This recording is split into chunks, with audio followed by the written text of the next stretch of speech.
welcome to EPN. My name is Victor Lucas, and we bring you the latest in everything cool every single day. This is our reconfigured set because we have started EP Live, which kicks off at 1:30 p.m. PST, and we hope you will join us later today for that. But we've got a rundown to start, and we've got to acknowledge our brand new sponsors, Matthew Winstone and Leighton JT. Thank you so much for supporting us, guys. This rundown is all yours.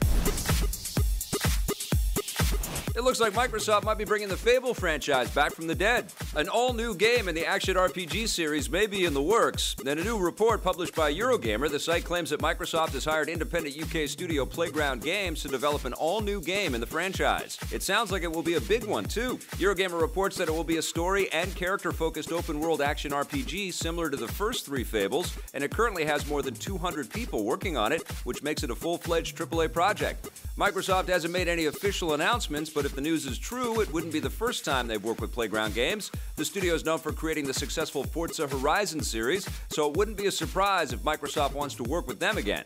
The news is sure to delight Fable fans. The last big game, Fable 3, came out back in 2010, and the franchise has been pretty much dormant since 2016 when Microsoft canceled the co-op game Fable Legends and shut down creator Lionhead Studios. Unlucky hero, maybe next time. So fans have been waiting for something new ever since. We might not be seeing the new game for a while, though. Eurogamer reports that the unannounced new game is still in the early stages of development, so it won't be out for at least a few years. We'll have more details as they develop.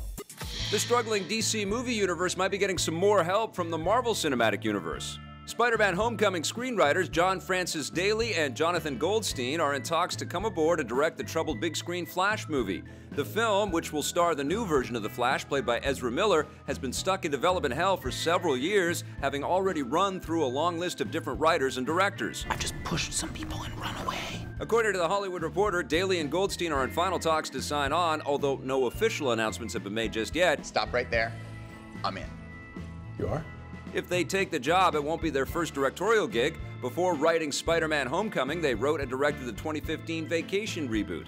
Their history with comedy indicates that Warner Brothers and DC want the Flash movie to have a more lighthearted and comedic tone than the previous DC films, something that has already been shown in the direction they're taking with other upcoming films. If Daley and Goldstein really do helm the Flash, they won't be the only Marvel veterans to make the jump to DC. Avengers 1 and 2 director Joss Whedon took over directing duties on the recent Justice League movie after credited director Zack Snyder dropped out for personal reasons. Whedon wasn't really able to save the film, though, because it was a dud critically and underperformed at the box office, so they're hoping to pick up speed with the Flash. No release date for the film has been set. That's rude. Superhero fans don't need to be feeling blue about this next bit of news. Amazon Studios has announced that they've renewed The Tick for a second season. This is the good stuff. The new show, which premiered last year exclusively on the Amazon Prime streaming platform, stars Peter Serafinowicz as a new version of the hilarious hero with a tone that pokes fun at many of the silly tropes of the superhero genre. Oh, little zap. Amazon says that they're thrilled with the success they've had so far with The Tick, and it's no surprise that they're interested in creating more original content. Amazon and rivals like Netflix and Hulu are rushing to create more of their own programming to win over new subscribers as audiences gravitate away from traditional television. Ha! I don't get it. The second season of The Tick will consist of 10 new episodes, but it isn't slated to arrive until 2019. You don't have to wait that long for new episodes, though, because the second half of the first season will resume next month. You can watch my review of the first 6 episodes right now on our channel. We're getting a better idea of what to expect from the next Star Wars movie. Disney has released the first official synopsis for Solo, a Star Wars story, the new big-screen spin-off focusing on everyone's favorite scoundrel. Here's the write-up in full. Through a series of daring escapades deep within a dark and dangerous criminal underworld, Han Solo meets his mighty future co-pilot Chewbacca and encounters the notorious gambler Lando Calrissian in a journey that will set the course of one of the Star Wars saga's most unlikely heroes. There you have it. It sounds like pretty much what you'd expect, and the biggest takeaway is that we'll get to see how Han met his lovable furry companion Chewbacca. Their meeting was previously depicted in Star Wars Expanded Universe novels, but all of that content was wiped clean shortly after Disney took over the franchise, so there's no telling what to expect.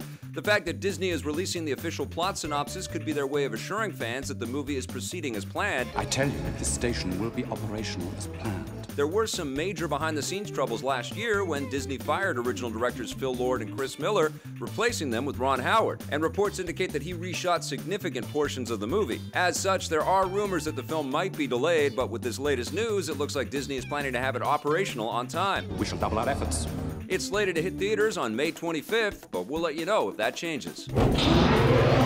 Blizzard Entertainment is going to be taking Overwatch players to a new, yet familiar world. The highly anticipated new map, Blizzard World, will hit all versions of Overwatch on January 23rd. First announced at the BlizzCon Expo last year, Blizzard World is a new competitive multiplayer map set in a fictional theme park that recreates all of Blizzard's best games.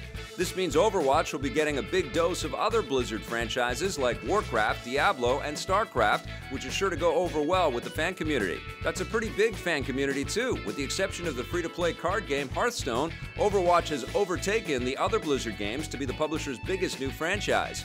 It recently surpassed more than 35 million registered players, although Blizzard hasn't broken down just how active those players are or which platforms they're using. Like their other games, Blizzard is planning to release more new maps and characters for Overwatch well into the future. That wraps us up for today's rundown, but remember, we make lots of fun stuff around here, and we've got EP Live at 1:30 p.m. PST, so we hope you come back and join us for that. If you dig our stuff, don't forget to hit subscribe, that little bell, and if you're so inclined, that sponsorship button too.